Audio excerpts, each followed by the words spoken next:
धर्म स्नेही सत श्रद्धालु यहाँ पर उपस्थित आप सभी पुण्यात्मा महानुभाव, संसार में जितने भी पदार्थ हैं उनके सबके अलग अलग स्वभाव हैं।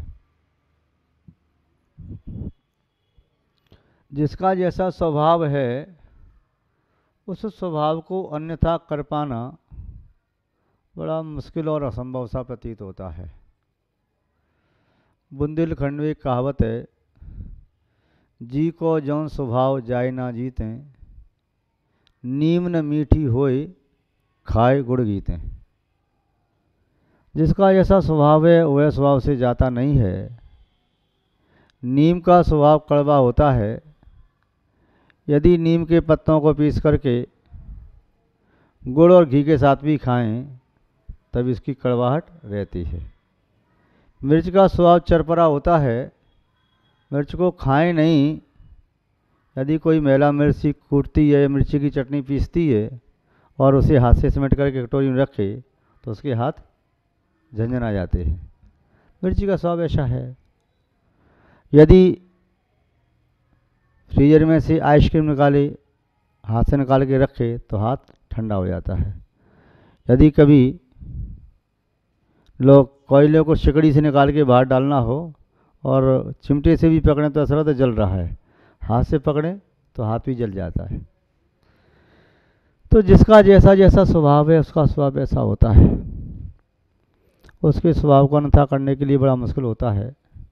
वैभाविक स्वभाव को तो परिवर्तित किया जा सकता है किंतु स्वाभाविक स्वभाव को परिवर्तित नहीं किया जा सकता। महानुभाव आचार्य शिवचंद्र स्वामी एक बहुत बड़े आचार्य हुए, राजकुमार थे। ये दो भाई थे, भर्तृहरि और शिवचंद्र। भर्तृहरि ने वैदिक परंपरा के अनुसार प्रवज्ञा को स्वीकार किया। शिवचंद्र ने जन शासन के अनुसार यथाजात दिगंबर दीक्षा को। दोनों ने अपनी साधना की। भर्तृहरि ने अपनी साधना से रसायन को स्वर्ण बनाने की विधि सीखी। शिवचंद्र ने आत्मा को परमात्मा बनाने की। एक बार भर्तृहरि के शिष्य शिवचंद्र महाराज के पास पहुँचे। उन्हें देखा यथाजात दिगंबर अवस्था में। उन्होंने अपने गुरु भर्तृहरि से कहा कि आपके भाई तो बिल्कुल गरीब जैसे हैं, शरीर पर कोई कपड़ा तक नहीं है, जंगल में बैठे, कोई आश्रम नहीं, कोई साधन नहीं, कुछ नहीं। भर्तृहरि ने सोचा मेरा भाई इस अवस्था में है, तो उन्होंने अपने शिष्यों के माध्यम से रसायन भिजवाया। कहा मेरे भाई को दे देना, उनसे कहें कि ये रसायन स्वर्ण बन जाता है। शिष्य लेकर के पहुँचे। शिवचंद्र ने उसको स्वीकार नहीं किया। भर्तृहरि ने सोचा शायद ये कम होगा तो और ज़्यादा भेजा, तो वह भी स्वीकार नहीं किया। भर्तृहरि स्वयं गए। सोचा मेरे भाई के मन में भी भाव होगा कि देखो अपने शिष्यों से भिजवा रहा है, स्वयं नहीं आया। स्वयं गए, बहुत सारा रसायन लेकर के गए। कहा भाई तुम इस अवस्था में रह रही हो, ये बड़ा दुख होता है, विकल्प आता है, लो सोना बनाओ और चैन से रहो। शिवचंद्र ने कहा भर्तृहरि तुझे सोने की ही चाहत थी तो राज वैभव को क्यों छोड़ा? हम दोनों राजकुमार थे, हमें वैराग हुआ तभी तो दीक्षा ली। यहाँ पर आके तुम इसमें फंस गए। डाल दो, फेंक दो इस रसायन को। रसायन मिट्टी में डलवा दिया।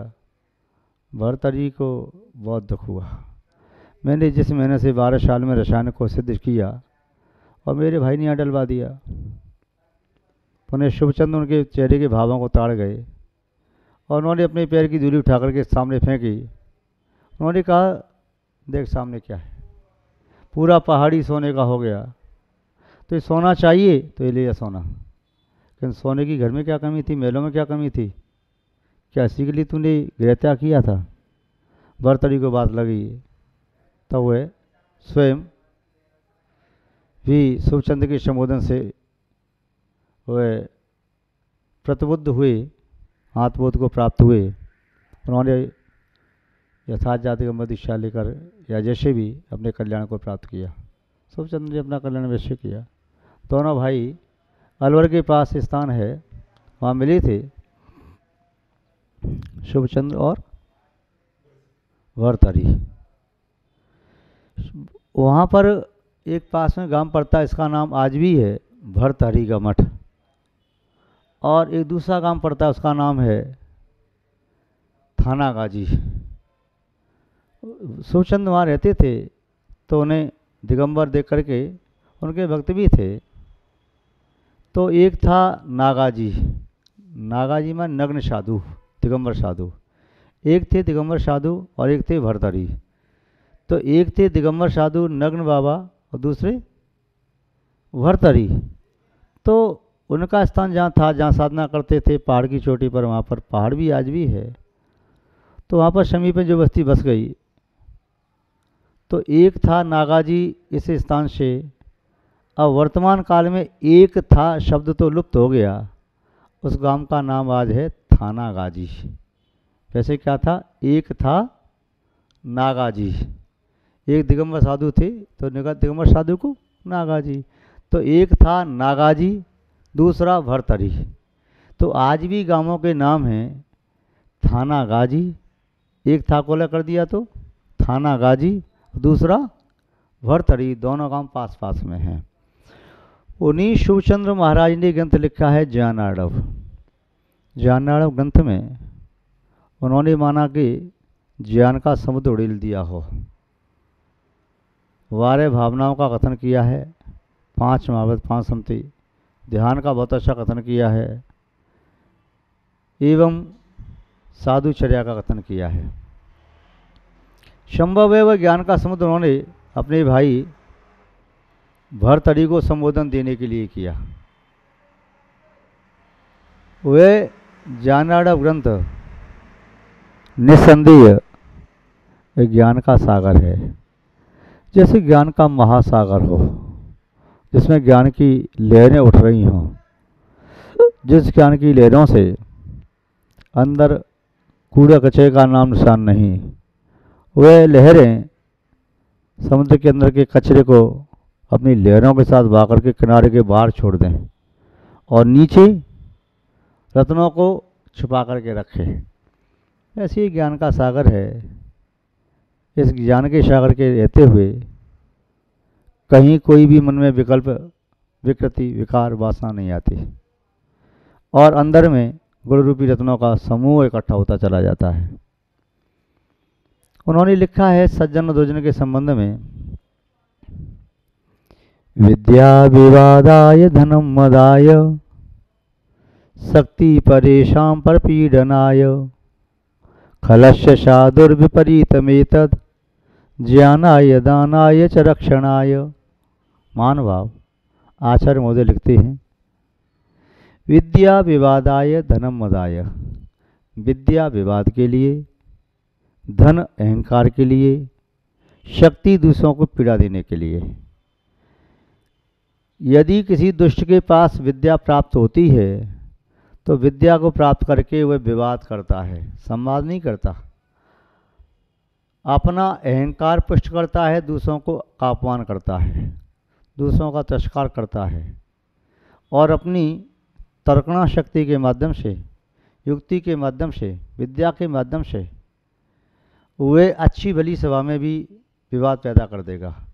कहीं सत्संग चल रहा हो, शास्त्र स्वाध्याय वाचना चल रही हो, कभी तत्व चर्चा चल रही हो, वे आकर के उसकी बात को काटेगा, ऐसा नहीं ऐसा भी है, ऐसा नहीं ऐसा भी है, ऐसा नहीं ऐसा है।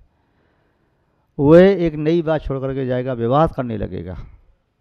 तो दुष्ट का ये स्वभाव होता है जो अपनी तीनों शक्तियों का दुरुपयोग करता है।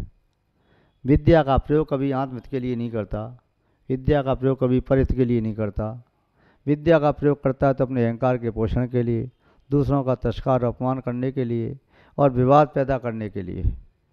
धन का प्रयोग यदि दुष्ट व्यक्ति करता है अहंकार का पोषण करने के लिए, दूसरों को सताने के लिए और इसके साथ साथ दूसरों से पैसा वसूल करने के लिए, वह सोचता है मेरे पास आज धन है, मनी बिगेट्स मनी, धन से धन आता है, तो दूसरों पर कर भार लगा दिया, दूसरों को, गरीबों को सता सता के पैसा इकट्ठा किया, तो भी गरीब समझते हैं हम इनका क्या बिगाड़ सकते, इसलिए वे बेचारे सहन करके रह जाते हैं।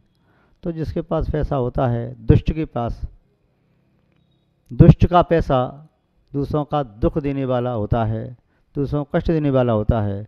दुष्ट का पैसा जो होता है वह दूसरों के पैसे को छीनने वाला होता है, ईमानदार गरीबों को परेशान करने वाला होता है।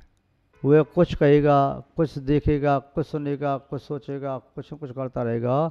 उस तो रग रग में दुष्टता भरी होती है। जैसे गंडी में रग रग में मिठास होती है, नमक में रग रग में खारापन होता है, पुष्प में रग रग में सुगंधी होती है, जल की रग रग में शीतलता होती है, ऐसे ही दुष्ट की रग रग में दुष्टता होती है। महान भाव। तो दुर्जन का ये स्वभाव होता है कि वह अपनी किसी भी शक्ति को, चाहे विद्या, चाहे धन, चाहे शक्ति, चाहे रूप, चाहे बल, चाहे सत्ता, चाहे प्रभुता, जो कुछ भी उसे प्राप्त होता है वह उस सब के माध्यम से दूसरों को कष्ट देने वाला ही होता है।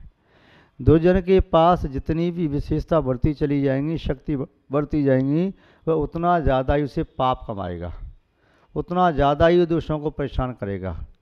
दुष्ट की शक्ति का संवर्धन, दुष्ट की विद्या का संवर्धन, बल का संवर्धन, सत्ता का संवर्धन, प्रभुता का संवर्धन, वह अभिशाप स्वरूप होते हैं। उससे किसी को लाभ नहीं मिलता, यहाँ तक कि दुष्ट को भी लाभ नहीं मिलता। किंतु सज्जन के पास ये सब चीज़ें हों तो सज्जन व्यक्ति को ये चीज़ इतनी प्राप्त होती हैं, उतना वह हित करता है, परोपकार करता है, पुण्य का संचय करता है, दूसरों का सहयोग करता है। इस संबंध में आचार्य मोदी स्वयं कह रहे हैं, खलस्य साधुर विपरीत वेतत। खल माने दुष्ट और साधु माने सज्जन। दुष्ट की प्रवृत्ति इन चीज़ों को पाकर के अलग होती है, साधु पुरुष की, सज्जन की प्रवृत्ति इनको पाकर के अलग होती है। दुष्ट के थे तो वह तो विद्या विवाद के लिए, धन अहंकार के लिए, शक्ति दूसरों को परेशान करने के लिए। किंतु सज्जन के पास ये तीनों चीज़ें हैं तो विद्या विवादाय, धर्म मदाय, शक्ति परेशान परिपीड़नाय, खलस्य साधुर विपरीत वेतत, ज्ञानाय दानाय च रक्षणाय। यदि सज्जन के पास विद्या है तो विद्या ज्ञान के लिए है, आत्मज्ञान का संवर्धन करने के लिए है। सज्जन पुरुष वे कहलाते हैं जो अपने पास किसी कला को, विद्या को, ज्ञान को दूसरों को देना चाहते हैं, अपना हित करना चाहते हैं। जितना ज़्यादा से ज़्यादा हित कर सकेंगे उस ज्ञान का संवर्धन करेंगे, दूसरों को ज्ञान बांटते चले जाएंगे और निस्वार्थ भावना से। वे लेने वाला चाहे उसके प्रति अच्छा व्यवहार भी ना करे तब भी देंगे वो, कोई बात नहीं, आज ये अज्ञानी नहीं समझता, कल समझ जाएगा तब अच्छा व्यवहार करने लगेगा। वह तो सूर्य और चंद्रमा की तरह से, वृक्ष और मेघ की तरह से, नदी और समुद्र की तरह से, दुग्ध और फलों की तरह से सबका उपकार करते हैं। जैसे सूर्य सबको प्रकाश देता, चंद्रमा सबको चांदनी देता, आकाश सबको भगवान देता, पृथ्वी सबको रहने का स्थान देती, वृक्ष सबको फल देते हैं, गायें सबको दूध देती, नदी सबको जल देती, समुद्र सबको रत्न देता है, ऐसे ही सज्जन सबको वह अपने धन का सदुपयोग करता है, अपनी विद्या का सदुपयोग करता है। वह किसी व्यक्ति विशेष के लिए नहीं, सबके लिए देता है। तो विद्या ज्ञानाय, ज्ञान के लिए, धन दानाय। सज्जन का धन स्वयं के भोगने के लिए नहीं, स्वयं तो बहुत अल्प भोगता है किंतु दूसरों के लिए लुटा देता है। कोई भी ज़रूरतमंद दिखाई दिया उसे दे दिया, जिसकी आवश्यकता उसे दे दिया, और वह देखता जाता है किसको आवश्यकता है। चाहे भले ही सज्जन के पास कोई धन लेने मांगने के लिए नहीं आए, इन सज्जनों की सज्जनता ऐसी होती है, ये स्वयं रात्रि में चक्कर लगाते हैं नगर में, ग्राम में। चोर तो चक्कर लगाता, दुष्ट चक्कर लगाता चोरी करने के लिए, ये चक्कर लगाते दूसरों को दान देने के लिए। किसके घर में आज भोजन नहीं बना, कौन भूखा सो रहा है, कौन दुखी है। कई राजाओं के बारे में आता है कि रात्रि में भेष बदल करके चक्कर लगाते थे और वहाँ पर धन भिजवा देते थे। भेष बदल के चक्कर लगाते थे, देखते थे कौन कैसा है। और राजाओं का आदर्श देखिए, वे स्वयं परिश्रम करते और वहाँ उनके पास वो वस्तु भिजवा देते। महानुभाव, ऐसे कई श्रेष्ठी जन हुए जिन्होंने अपने धन का सदुपयोग किया। कई जिन शासन के भक्तों के बारे में जब पढ़ते हैं, जीवनी पढ़ते उनकी, तो ऐसे सैकड़ों उदाहरण मिलते हैं जिन जैनों ने अपना धन पसीना बहा करके कमाया, ईमानदारी से कमाया, और उस धन को उन्होंने अपना नाम किए बिना, ख्याति किए बिना स्वयं जाकर किसी गरीब के घर में चुपचाप जाकर के अनाज की पोटली रखाए और वहाँ पत्र लिखाए कि हमें तुम्हें भेंट किया है, हम तुम्हारे अतिथि हैं, तुम भी हमें भेंट करते हो। अपना नाम भी नहीं खोला। वस्त्र नहीं है तो चुपचाप वस्त्रों की पोटली रखाए। किसी की यहाँ औषधि की आवश्यकता है तो धन दे आई, औषधि रखाए। तो ये ही काम करते थे, कभी नाम नहीं करते थे, क्योंकि उनका विश्वास था हम जो काम कर रहे हैं उस काम को आत्मा जान रही है और परमात्मा जान रहा है। बस दो जान लें, तीसरे को जनाने की आवश्यकता नहीं। जैसे कोई व्यक्ति किसी से स्नेह करता है, क्या करता है? स्नेह करता है। तो स्नेह करता है तो सबको दिखा के करता है क्या? जो जिसे प्यार करता है, स्नेह करता है, बस वही जाने कि मैं उससे प्यार करता हूँ और मैं जानूँ कोई मुझसे प्यार करता है। तीसरे को दिखाना नहीं चाहता। प्यार करने वाले आपस में अकेले में प्यार करते, आँख के इशारे से प्यार कर लेते, मनोभावनाओं से उनकी भावना पूर्ण होती है, दिखाते नहीं। ऐसे ही दान देने वाले व्यक्ति जब दान देते हैं तो वे ये कहते हैं हम दाएं हाथ से दान दे रहे हैं, बाएं हाथ को मालूम न चले कि दाएं हाथ ने क्या किया। तो सज्जन पुरुष अपने धन का इस प्रकार सदुपयोग करते हैं, ज्ञानाय, दानाय च रक्षणाय, और शक्ति का प्रयोग करते हैं। तो शक्ति का प्रयोग दूसरों को सताने के लिए नहीं, दूसरों को परेशान करने के लिए नहीं, रक्षा करने के लिए। चाहे वे अपने शरीर पर बहुत सारा कष्ट सहन कर लें, किंतु वे अपनी शक्ति का प्रयोग दूसरों के दुख को दूर करने के लिए करते हैं। महानुभाव, आपको भी यदि ये चीज़ प्राप्त होती है, विद्या, धन और शक्ति, तो आप भी दूसरों का हित करने की कोशिश करें। यही आत्मकल्याण का शाश्वत मार्ग है। तुम्हारे पास जो कोई भी अच्छी वस्तु है उसका सदुपयोग करो। बुरी वस्तु है तो उसका उपयोग मत करो, उसे डाल दो स्टोर में। मतलब अच्छी वस्तु को कभी स्टोर में मत डालो, उसका सदुपयोग करना ही चाहिए। अच्छी वस्तु का सदुपयोग ना करोगे तो खराब हो जाएगी, बिगड़ जाएगी। बुरी का ना करोगे तो खराब होने तो बिगड़ने तो कोई बात नहीं है। मैं आपसे अपेक्षा रखता हूँ आप भी अपनी विद्या का, धन का और शक्ति का सदुपयोग करेंगे और आत्महित के मार्ग में अग्रसर होंगे, ऐसी मैं भावना आपके प्रति भाता हूँ। और इन्हीं भावनाओं के साथ हम अपनी शब्द श्रृंखला को यहाँ पर विराम देते हैं। जय बोलिए श्री शांतनाथ भगवान की।